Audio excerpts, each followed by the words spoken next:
Hi friends, मैं नीरज कुमार अपने YouTube channel Neeraj legal adviser में आपका स्वागत करता हूं। फ्रेंड्स, अब तक आपने मेरे चैनल को सब्सक्राइब नहीं किया तो कृपया सब्सक्राइब कर लें। आज से मैं आप लोगों को निःशुल्क जुडिशरी की तैयारी कराने वाला हूं। आप मेरे वीडियो को कंटिन्यू देखते रहिएगा। कोशिश रहेगी सप्ताह में कम से कम 3 वीडियो अपलोड करने की और महीना में एक टेस्ट लेने की। टेस्ट में जिनकी नंबर सबसे अधिक आएगी उनको मेरे तरफ से गिफ्ट दिया जाएगा।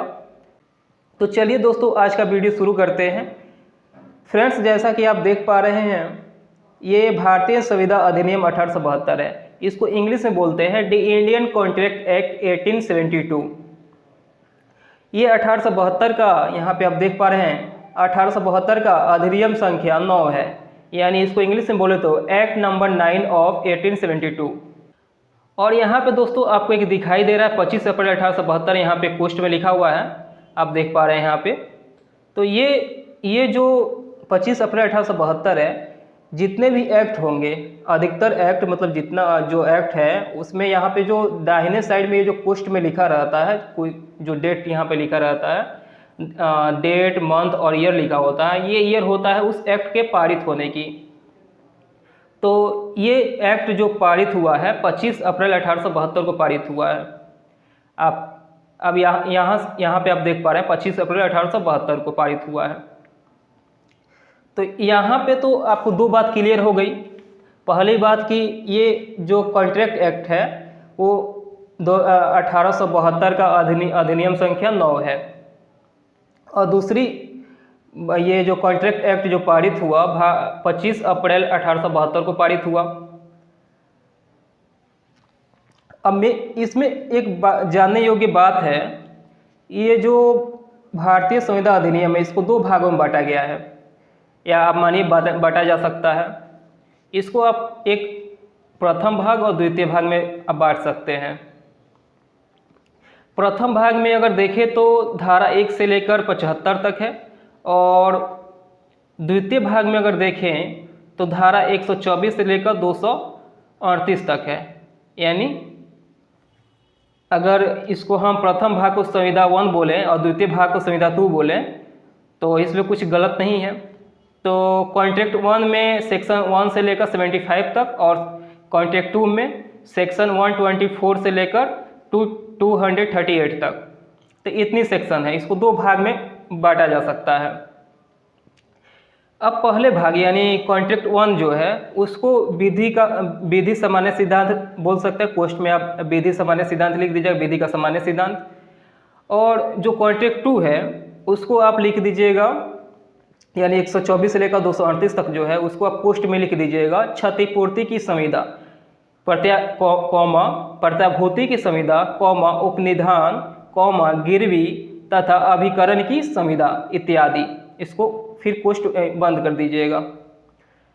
तो इसको मुख्य रूप से संविदा अधिनियम को 2 भाग में बांटा जा सकता है, हम लोगों ने जाना।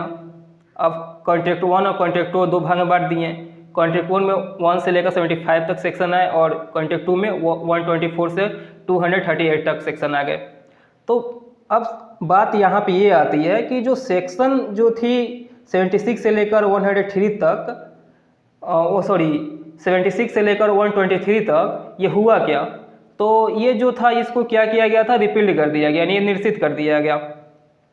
76 से लेकर 123 तक का जो सेक्शन था वो अध्याय 7 था, और अध्याय 7 का जो ये सेक्शन वो निरसित है, यानी 76 से लेकर 123 तक का जो सेक्शन है वो निरसित कर दिया गया है। यानी अध्याय 7 का जो अध्याय जो था माल का विक्रय, यानी सेल ऑफ गुड्स था, ठीक है ना। अभी वर्तमान में हम लोग कॉमर्शियल लॉ में पढ़ते हैं Indian sale of goods act 1930।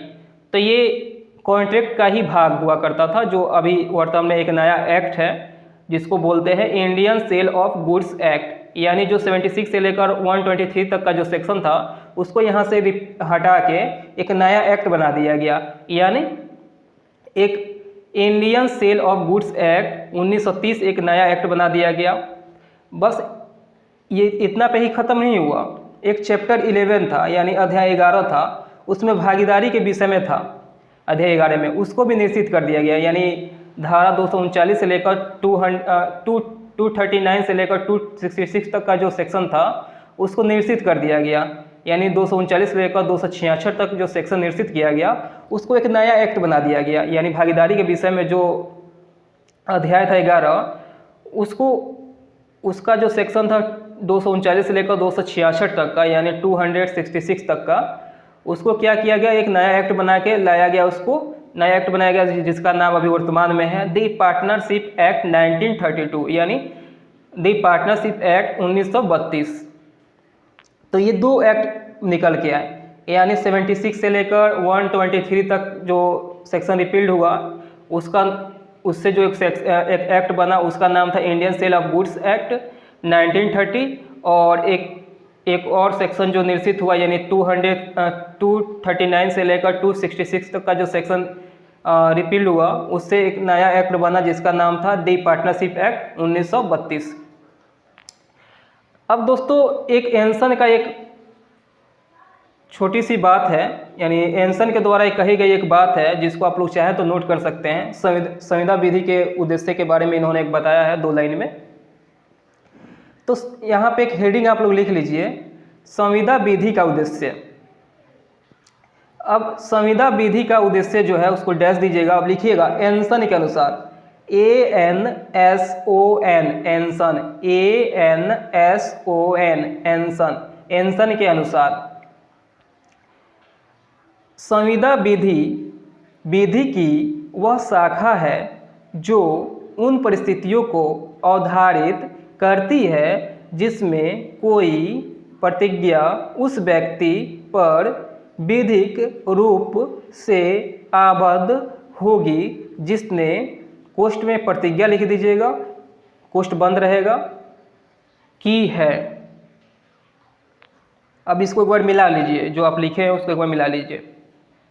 एंसन के अनुसार संविदा विधि की वह शाखा है जो उन परिस्थितियों को अवधारित करती है जिसमें कोई प्रतिज्ञा उस व्यक्ति पर विधिक रूप से आबद्ध होगी जिसने प्रतिज्ञा की है।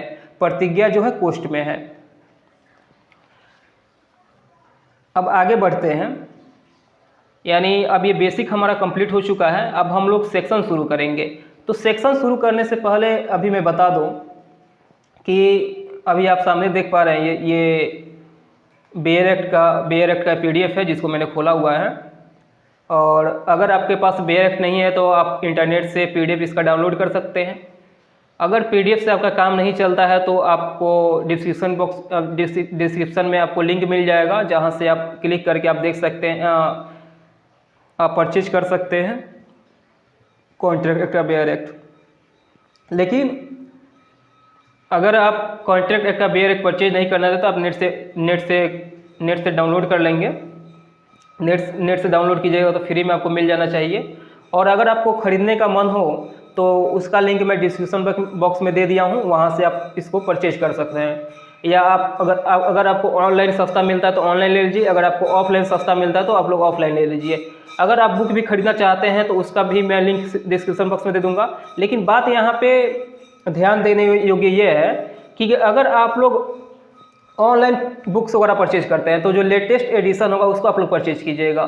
फिलहाल तो अभी हम सेक्शन शुरू करने जा रहे हैं।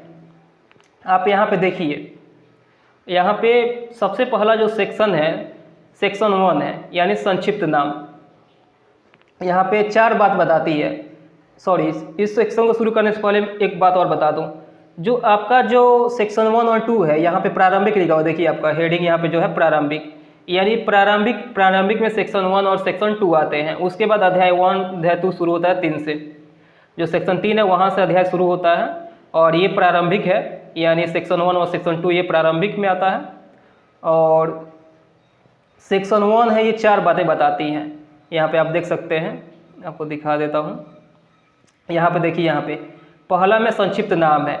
अब इसका जो संक्षिप्त नाम है यहाँ पे देखिए लिखा हुआ है, ये अधिनियम भारतीय संविदा अधिनियम 1872 कहा जाएगा। यानी इसका संक्षिप्त जो नाम है भारतीय संविदा अधिनियम 1872 है। अब दूसरा यहाँ पे आप देख पा रहे हैं, इसका विस्तार और प्रारंभ बताया गया है। तो इसका जो विस्तार है संपूर्ण भारत पे है। अब यहाँ पे जो स्टार बनाया हुआ है, यहाँ पे स्टार का जो निशान देख रहे हैं, अब इसका क्या मतलब है ये मैं अभी थोड़ी देर में बता देता हूँ। फिलहाल इसका विस्तार मैं इसका विस्तार बता दूँ। तो इसका विस्तार संपूर्ण भारत पे है और यह 1872 के प्रथम दिन प्रयुक्त हुआ, यानी इसका जो विस्तार है वो संपूर्ण भारत पे है और इसका जो प्रारंभ हुआ 1 सितंबर 1872 को हुआ, यानी प्रभावी है उस दिन से। और ये चौथा जो बात बताता है वो व्यावृत्ति बताता है, यहाँ पे आप देख पा रहे हैं। इसको आप थोड़ा देर के लिए पॉज करके आपको इसको पढ़ लीजिएगा। और यहाँ पे जो लिखा है, जो इस अधिनियम को बंदों से असंगत ना हो, प्रभाव न डालेगी, इस पर थोड़ा आप लोग सोचिएगा ये क्या बोलना चाहता है। ये आप लोग पे मैं छोड़ दे रहा हूँ, आप लोग ये व्यावृत्ति जो है क्या बोलना चाहता है आप लोग सोचिएगा। समझ में नहीं आएगा तो आप लोग कमेंट कर दीजिएगा, मैं आपको नेक्स्ट वीडियो में बता दूंगा। तो इस 4 बात क्या क्या बताती है, संक्षिप्त नाम बताती है, विस्तार बताती है, प्रारंभ बताती है और व्यावृत्ति बताती है। यानी सेक्शन 1 की बात करें तो ये सेक्शन 1 संक्षिप्त नाम, विस्तार, प्रारंभ और व्यावृत्ति बताती है, 4 बात बताती है। संक्षिप्त नाम है इसका भारतीय संविधान अधिनियम 1872, इसका विस्तार संपूर्ण भारत पे है। ये प्रारंभ हुआ 1 सितंबर 1872 को, यानी 1872 के सितंबर के प्रथम दिन। इसका व्यावृत्ति यहाँ पे आप देख सकते हैं। व्यावृत्ति आपको सोचना है, समझना है, नहीं समझ में आएगा तो मैं बताऊंगा नेक्स्ट वीडियो में, ये आप लोगों के लिए होमवर्क है। और अब हम लोग नेक्स्ट आने से पहले, सेक्शन 2 शुरू होने से पहले मैं कुछ प्रीवियस ईयर में क्वेश्चन जो पूछे गए हैं, जो बेसिक है, जो बेसिक मैंने अभी बताया और ये सेक्शन 1 बताया, इससे रिलेटेड जो क्वेश्चन पूछे गए हैं वो 2-3 क्वेश्चन आपको बता देता हूँ, ताकि आप लोग को ऐसा ना लगे कि बिना मतलब का मैंने बेसिक बताया। तो दोस्तों एक क्वेश्चन है यूपी पीसीएस का 1998 का, उसमें बोला गया, उसमें पूछा गया था भारतीय संविधान अधिनियमित किया गया था। ऑप्शन ए है 1881, ऑप्शन बी है 1930, ऑप्शन सी है 1872, ऑप्शन डी है 1932। तो इसका आंसर आप लोगों को पता होगा, आप लोग एक बार सोचिए, उसके बाद मैं बताता हूँ। आप लोगों ने सोच लिया होगा। इसका राइट आंसर है 1872। मैंने जब बेसिक बताया तो आपको बताया था इसके बारे में। और अब अगला जो क्वेश्चन एक पूछा गया था, ये 2015 का क्वेश्चन है, ये एमपी एडीपीओ का क्वेश्चन था और ये 2015 का क्वेश्चन है। क्वेश्चन था भारतीय संविधान अधिनियम 1872 का विस्तार, उसके बाद डैश था, उसके बाद ए था संपूर्ण भारत, बी था जम्मू कश्मीर राज्य के सिवा संपूर्ण भारत पे, और सी था जम्मू एंड कश्मीर, नागालैंड और सिक्किम राज्यों के सिवाय संपूर्ण भारत पे, डी था इनमें से कोई नहीं। तो जो 2015 में ये क्वेश्चन पूछा गया था उसमें तो इसका आंसर बी हुआ, यानी जम्मू कश्मीर राज्य के सिवाय संपूर्ण भारत पे है, ठीक है। लेकिन अभी वर्तमान में जब देखें, वर्तमान में अभी ये क्या है, संपूर्ण भारत पे लागू है। जैसे मैं शुरू में ही बताया, ये जो सेक्शन जब 1 पढ़ा रहा था तो बताया मैंने कि संपूर्ण भारत पे लागू है। तो ये 2015 क्वेश्चन था एमपी एडीपीओ का। और अगर अभी वर्तमान में जब पूछा जाएगा तो आप लोग संपूर्ण भारत पे बताइएगा। ये जो संपूर्ण भारत पे 31/10/2019 से प्रभावी है संपूर्ण भारत पे, आईसीए यानी इंडियन कॉन्ट्रैक्ट एक्ट। अब अगला क्वेश्चन एक 2006 में पूछा गया था यूपी पीसीएस में। क्वेश्चन है भारतीय संविधान अधिनियम 1872 लागू हुआ, तो इसमें मैं कोई ऑप्शन नहीं दूंगा, आप लोग सोचिए। और ये मैंने बताया हुआ है, फिर भी मैं इसका आंसर बता देता हूँ, 1 सितंबर 1872। तो फ्रेंड्स आप देख सकते हैं कि ये बेसिक से और सेक्शन 1 से इतने क्वेश्चन, मतलब और ज़्यादा क्वेश्चन पूछेंगे, लेकिन मैं ये आप लोग को थोड़ा क्वेश्चन बताना चाहता कि इससे भी क्वेश्चन आते हैं, प्रीवियस ईयर में पूछे जा चुके हैं। तो दोस्तों आपको इसको भी ध्यान में रखना होगा। अब मैंने यहाँ पे एक बात आपको सेक्शन जो 1 पढ़ा रहा था, तो यहाँ पे इसका विस्तार यहाँ पे आप देख सकते हैं। इसके बाद जो ये स्टार लगा हुआ है इसके बारे में बताना चाहता हूँ। यहाँ पे देखिए 1 लिखा हुआ है, जो पोस्ट है, पोस्ट में जो स्टार लिखा है उसके पहले यहाँ पे 1 लिखा हुआ है। तो इसका मतलब होता क्या है? देखिए आप लोग विद्वान हैं, आप लोग में से बहुत लोग जानते हैं, लेकिन ऐसे लोग भी हैं जो पहली बार लॉ पढ़ रहे हैं तो उनको समझने में दिक्कत होती है। तो मैं ये सम्मान के चल रहा हूँ कि आप लोग कुछ नहीं जानते हैं। ऐसा नहीं कि आप लोग कुछ नहीं जानते हैं, आप लोग बहुत कुछ जानते हैं, आप लोग विद्वान हैं। लेकिन मैं उन स्टूडेंट के लिए बेसिक लेकर चल रहा हूँ जिनको कुछ पता नहीं है। तो मेरे वीडियो को जो लॉ शुरू किए हैं या लॉ पास कर चुके हैं, सभी स्टूडेंट देखते हैं, तो मेरी कोशिश रहती है कि मैं बेसिक लेके चलूँ। तो यहाँ पे जो 1 लिखा गया है और स्टार लिखा गया है, इसका क्या मतलब है? सबसे नीचे हम आएंगे बैरक के नीचे में, और सबसे नीचे जब हम लोग आएंगे तो आप यहाँ पे देख सकते हैं। देखिए यहाँ पे एक 1 लिखा हुआ है, यहाँ पे जो लाइन खींच दी गई है इसके नीचे लिखा हुआ है 1, और यहाँ पे लिखा है जम्मू और कश्मीर पुनर्गठन अधिनियम 2019 की धारा 95 और 96 5वीं अनुसूची सारणी 1 द्वारा जम्मू कश्मीर राज्य के सिवाय शब्दों का लोप किया गया। ये लोप कर दिया गया था। अब कब से प्रभावी है? 31/10/2019 से ये प्रभावी है। आप देख सकते हैं यहाँ पे लिखा हुआ है, तो इसका मतलब वही था।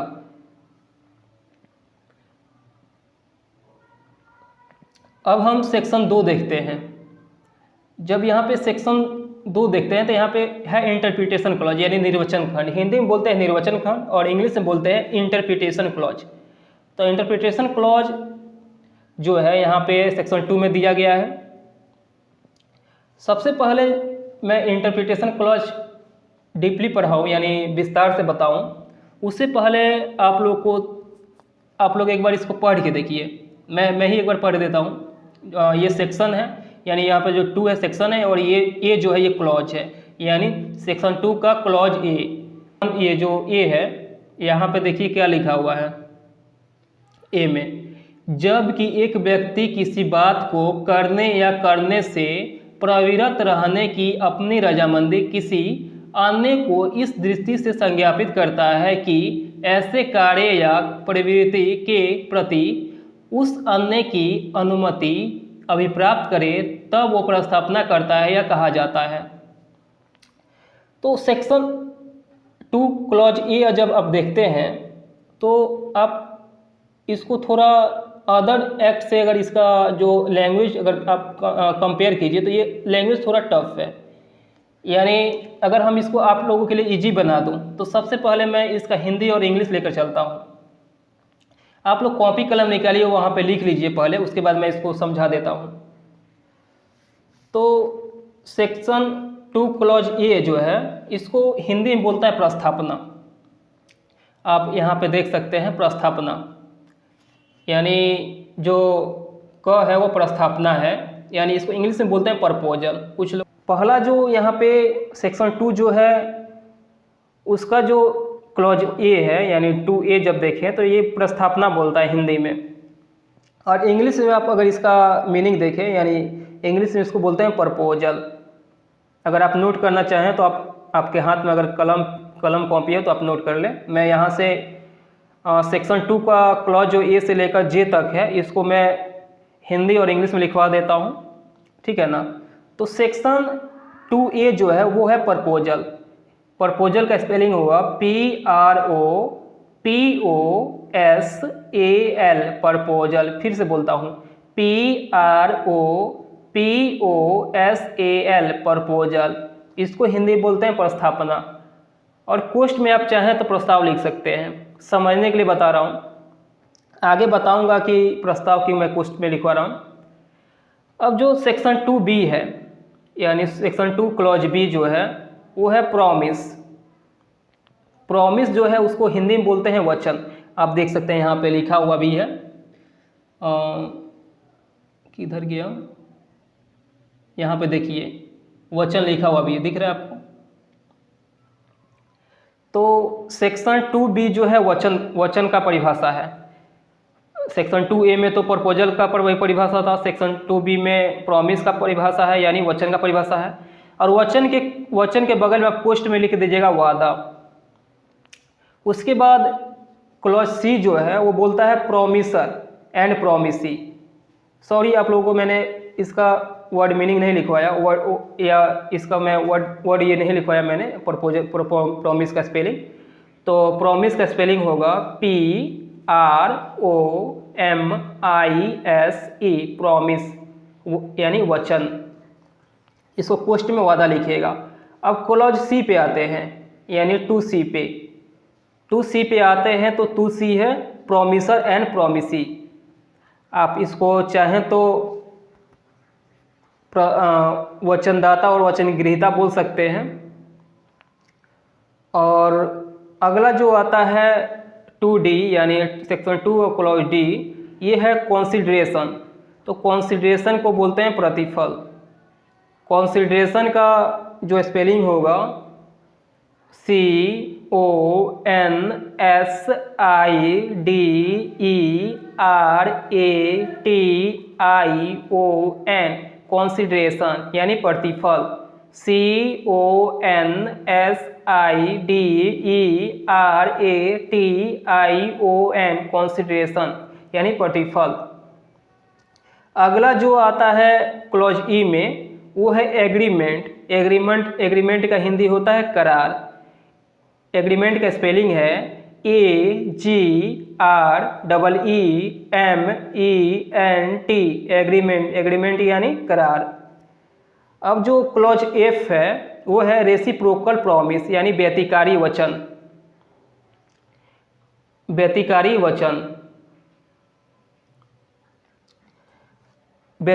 वचन रेसिप्रोकल प्रॉमिस। रेसिप्रोकल का स्पेलिंग होगा RECIPROCAL,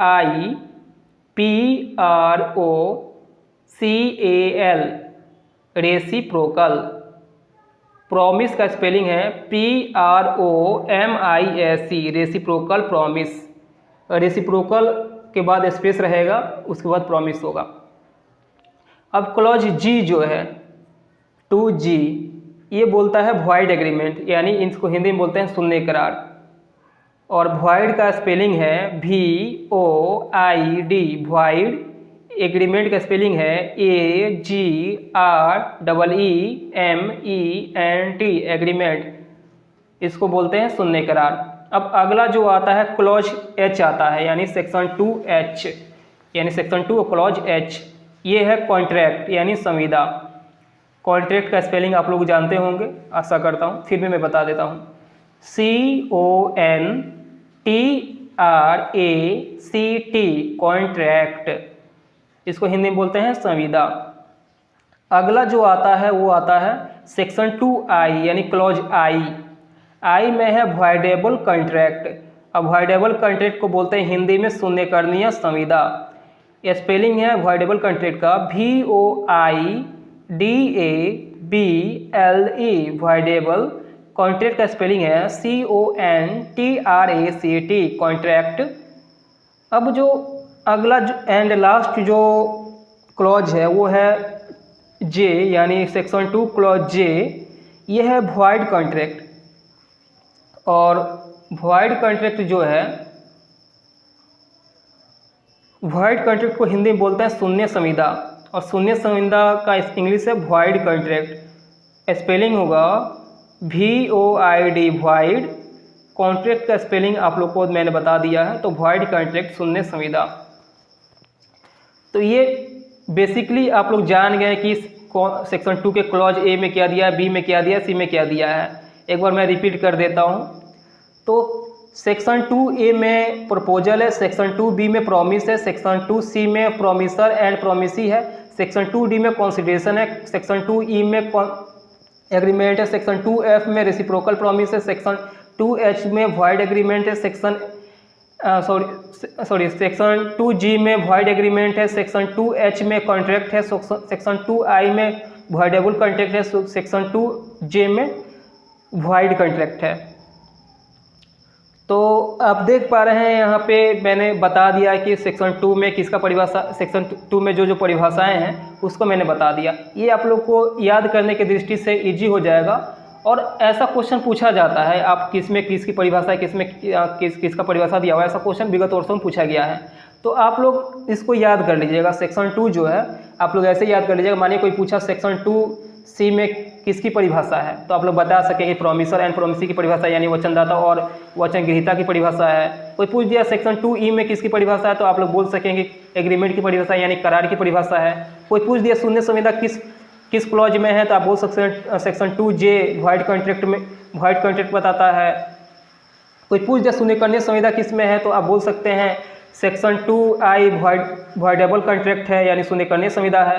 तो ऐसे क्वेश्चन आते हैं और मैं अभी बताऊंगा कि आपको ऐसे क्वेश्चन आए हुए हैं भी, बहुत बार ऐसे क्वेश्चन पूछे गए हैं।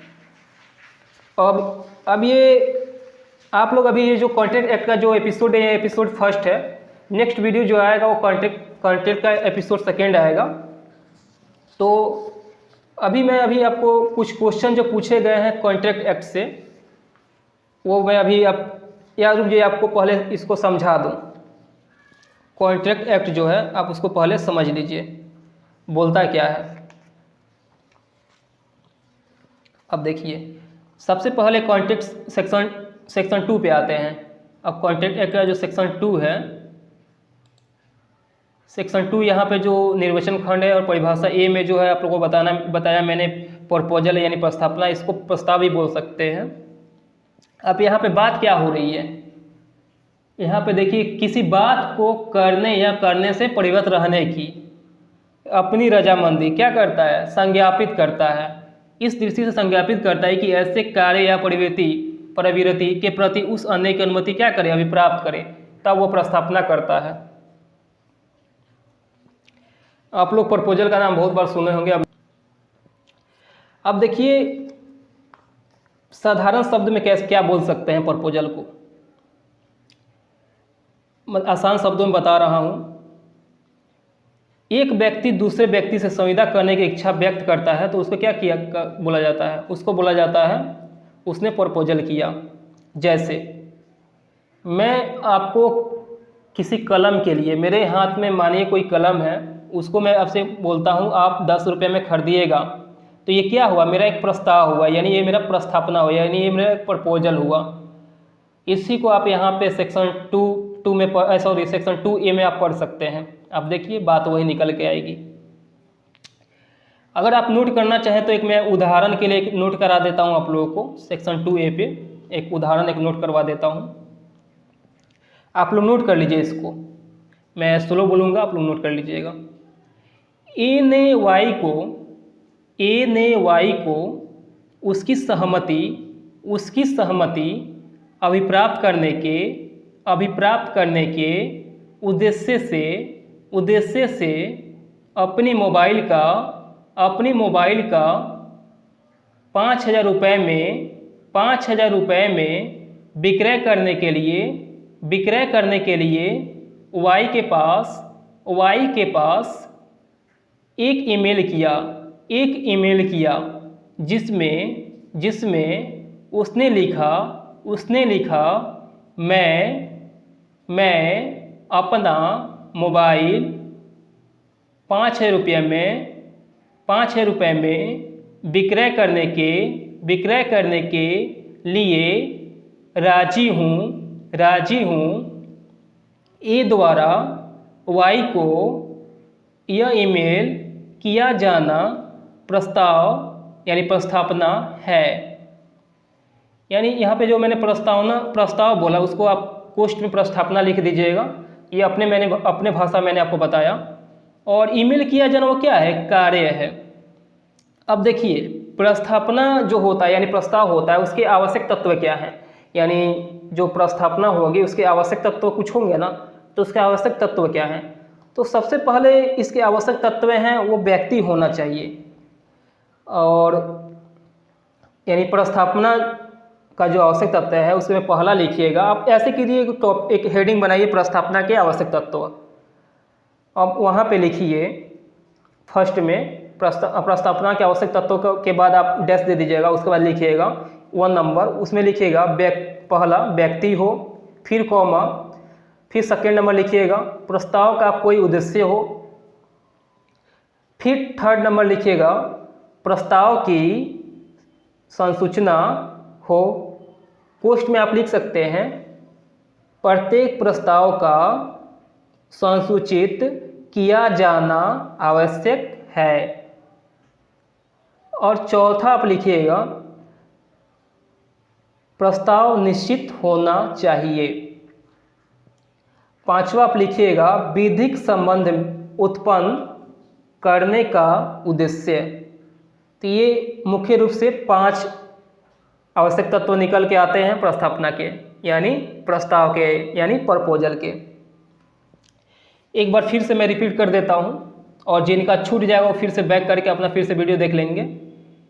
तो प्रस्तावना के जो आवश्यक तत्व हैं, पहला है व्यक्ति हो, दूसरा है प्रस्ताव का कोई उद्देश्य हो, तीसरा है प्रस्ताव की संसूचना हो। कोष्ठ में आप लिखेंगे प्रत्येक प्रस्ताव का संसूचित किया जाना आवश्यक है। चौथा आप लिखेंगे प्रस्ताव निश्चित होना चाहिए।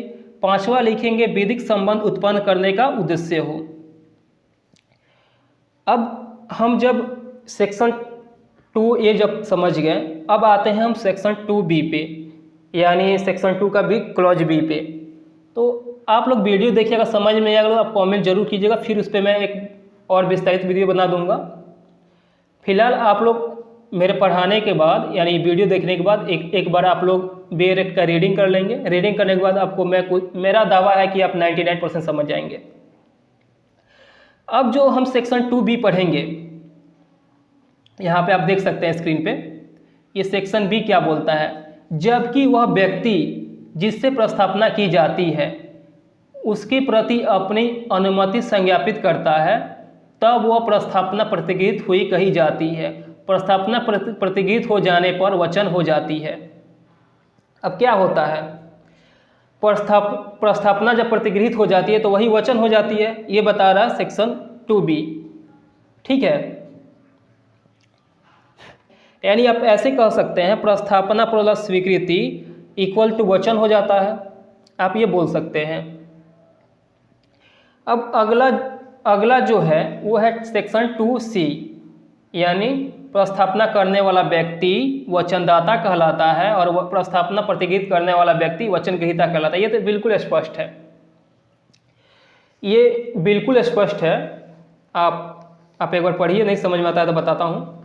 थोड़ी देर के लिए मैं चुप रहता हूँ, आप लोग समझिए इसको।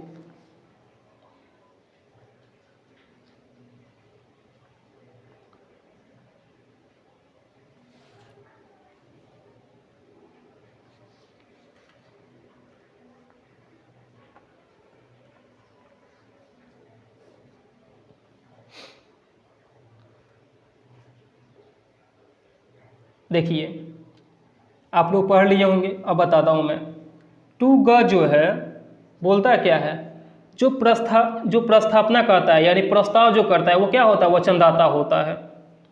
यानी प्रस्ताव जो करता है वो होता है वचनदाता, और जो प्रस्ताव को स्वीकार करता है वो हो गया वचनग्रहीता। ठीक है, बहुत ही सिंपल था। अब अगला जो आता है 2D। अब 2D है कंसिडरेशन यानी प्रतिफल। अब प्रतिफल क्या होता है, जैसे मैंने कॉन्ट्रैक्ट किया आपसे, एक बार पढ़ के आपको बता देता हूँ ताकि आपको समझ में आ जाए अच्छे से। जबकि वचनदाता की वांछा पर वचनग्रहीता या कोई अन्य व्यक्ति कुछ कर चुका है या करने से विरत रहता है या करता है या करने से प्रविरत रहता है या करने का या करने से प्रविरत रहने का वचन देता है, तब ऐसा कार्य या प्रवृत्ति का या वचन उस वचन के लिए प्रतिफल होता है। अब देखिए सेक्शन 2E पे आ जाइए। ये बोलता है एग्रीमेंट। एग्रीमेंट है यानी इसको बोलते हैं करार। बोलता है हर एक वचन और ऐसे वचनों का हर एक संवर्ग जो एक दूसरे के लिए प्रतिफल हो, करार है। अब देखिए अगला क्या आता है, वे वचन जो एक दूसरे के लिए प्रतिफल या प्रतिफल का भाग हो व्यतिकारी वचन कहलाते हैं। यानी रेसिप्रोकल प्रॉमिस, यानी वचन है कोई, वो एक दूसरे का क्या हो, प्रतिफल का या प्रतिफल का क्या हो, भाग हो, तो क्या होगा, वह व्यतिकारी वचन होगा। अब उससे अब आते हैं हम लोग 2G पे। 2G जो है सुनने किधर गया, ये 2G जो है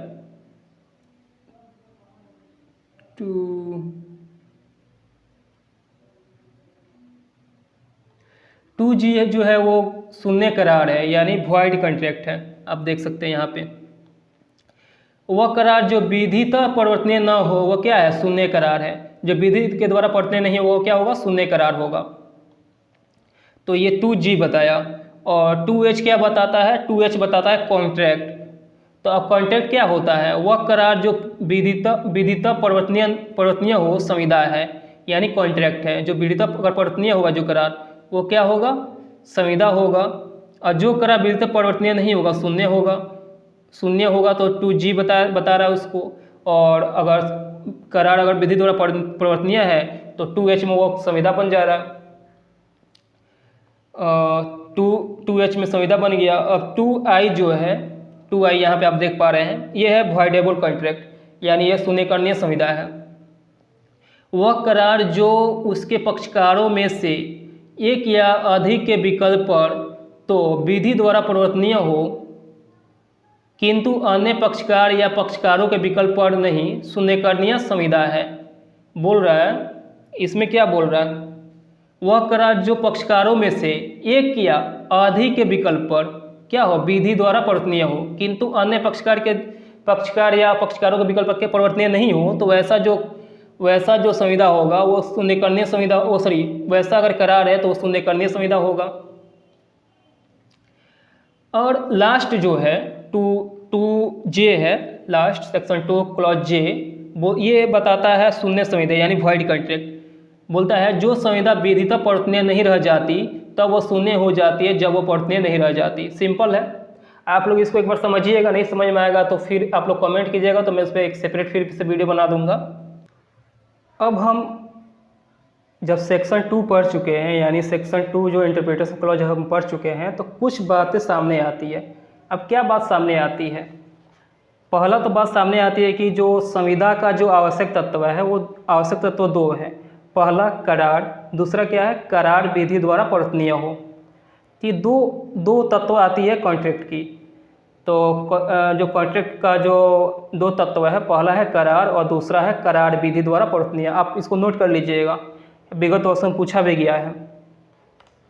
और एक और बात आप समझिए, यानी सेक्शन 2 से रिलेटेड ही है, जब क्या होती है, प्रस्थापना होती है और उसकी प्रतिग्रहण कर ली जाती है, तो अगर उसके साथ प्रतिफल हो तो क्या होता है, करार हो जाता है। यानी प्रस्थापना प्लस प्रतिफल प्रस्थापना प्लस प्रतिग्रहण प्लस प्रतिफल क्या होगा, करार होगा। और वह करार क्या होगा, विधि द्वारा अगर परिवर्तनीय है तो संविदा होगा। ये सिंपली हम लोग को पता चलता है सेक्शन 2 से। फिर से रिपीट कर देता हूँ, प्रस्थापना प्लस प्रतिग्रहण, आप लोग नोट कर लीजिएगा, बिल्कुल नोट कीजिएगा इसको। प्रस्थापना प्लस प्रतिग्रहण प्लस प्रतिफल इक्वल टू क्या हुआ, करार हुआ। यानी प्रस्थापना प्रतिग्रहण गृहीत हुआ और उसके साथ अगर प्रतिफल है तो करार हुआ। करार विधि द्वारा परिवर्तनीय है तो संविदा हो गया। आप लोग इसको लिख लीजिएगा। और यहाँ पे एक मेंस में क्वेश्चन पूछी जाती है, मैं तो अभी पेटी के लिए क्वेश्चन आप लोग को बता रहा हूँ। फिलहाल अभी एक क्वेश्चन अभी मेरे मन में आ गई, उसको बता देता हूँ। यहाँ पे क्वेश्चन आती है, सभी संविदाएं करार होती है, सभी संविदाएं करार होती है लेकिन सभी करार संविदाएं नहीं होती है, समझाइए। ये जुडिशरी में पूछे गई है और ऐसे क्वेश्चन आते भी हैं और आने की संभावना भी रहती है। आप लोग इस क्वेश्चन को एक कहीं पर नोट कर लीजिए और आप लोग इसको बनाने का प्रयास कीजिएगा अपने से। नहीं बनेगा आप लोग से तो आप लोग कमेंट कीजिएगा, इसका आंसर मैं आप लोग को लिखवा दूंगा। फिर से क्वेश्चन बोल देता हूँ, सभी संविदाएं करार होती है लेकिन सभी करार संविदाएं नहीं होती, समझाइए। ठीक है, ये तो मेंस का एक क्वेश्चन मेरे दिमाग में आ गया, मन में आ गया, तो आप लोगों के सामने रख दिया। और अब जो सेक्शन 2 से जो विगत वर्षों में जो क्वेश्चन पूछी गई है जुडिशरी में, वो एक क्वेश्चन यूपी PCS का है, 1991 का है। ये क्वेश्चन था, प्रस्ताव की परिभाषा संहिता अधिनियम की किस धारा में दी गई है। ये 1991 का है, यूपी PCS का। तो इसका आंसर है 2A, यानी सेक्शन 2 क्लॉज A। एक और क्वेश्चन है, यूपी PCS का ही है, ये 2007 का है। भारतीय संविदा अधिनियम की निम्नलिखित में से कौन सी धारा स्वीकृति से संबंधित है। इसका आंसर है 2B, यानी सेक्शन 2 क्लॉज B। एक और क्वेश्चन पूछा गया था, 2010 का है, MP APO का है, और इसमें बोला गया था सही उत्तर इंगित कीजिए। और इसमें क्वेश्चन था, एक स्वीकृत प्रस्थापना, उसके बाद डैश था, और बोला गया था ये क्या है, मतलब इसको बताना था। ये एक स्वीकृत संविदा, मतलब इसमें सही जो उत्तर था उसको इंगित करना था। 4 ऑप्शन दिया गया था। एक संविदा, ए में था एक संविदा, बी में था एक संविदा कल्प है, और सी था एक वचन है, डी था एक करार है। इसमें कौन सा सही है? तो इसमें सी आंसर जो है ना, एक वचन है, ये सही है, यानी एक स्वीकृत प्रस्थापना एक वचन है, ये सही हुआ आपका। और मेरे तरफ से वो क्वेश्चन आप लोगों के लिए होमवर्क, आप लोग इसका आंसर इतना, आप लोग को मैंने इतना देर पढ़ाया, उसका मेरे को क्या रिजल्ट मिला, आप लोगों को वाकई समझ पाए कि नहीं समझ पाए, उसके लिए एक क्वेश्चन, मात्र एक क्वेश्चन पूछ रहा हूँ आप लोगों से। प्रस्थापना करने वाला व्यक्ति कहलाता है, 4 ऑप्शन दे रहा हूँ। पहला वचनदाता, दूसरा वचन ग्रहीता, तीसरा करार, लास्ट ऑप्शन है इनमें से कोई नहीं। फिर से क्वेश्चन रिपीट कर देता हूँ। प्रस्थापना करने वाला व्यक्ति कहलाता है वचनदाता, दूसरा वचन ग्रहीता, तीसरा करार, चौथा इनमें से कोई नहीं। इसमें से कौन सा राइट आंसर है आप लोग कमेंट बॉक्स में बताइए, अगर आप लोग को समझ में आया है तो। मैं डिस्क्रिप्शन बॉक्स में BA-Rect का लिंक दे दिया हूँ, वहाँ पे जाकर आप BA-Rect का प्राइस क्या है चेक कर सकते हैं। ऑनलाइन सस्ता मिल रहा है या ऑफलाइन सस्ता मिल रहा है, आप लोग दोनों अपना देख लीजिए, जो सस्ता आपको मिलेगा वो ले लीजिएगा। एक बात का ध्यान दीजिएगा, जो भी लीजिएगा, ऑनलाइन लीजिएगा या ऑफलाइन लीजिएगा, आप लोग जो लेटेस्ट जो होगा, लेटेस्ट जो एडिशन आया होगा उसी को लीजिएगा। आप लोग इस वीडियो को पहले देख लीजिए, उसके बाद एपिसोड 2 देखिएगा। फिलहाल मैं अपने बातों को यहीं पे विराम देता हूँ। अगर आप लोग अब तक सब्सक्राइब नहीं किए तो कृपया सब्सक्राइब जरूर कर लीजिए। वीडियो पसंद आया तो लाइक शेयर जरूर कीजिएगा। और चलिए अब मिलते हैं नेक्स्ट वीडियो में। जय हिंद, जय भारत।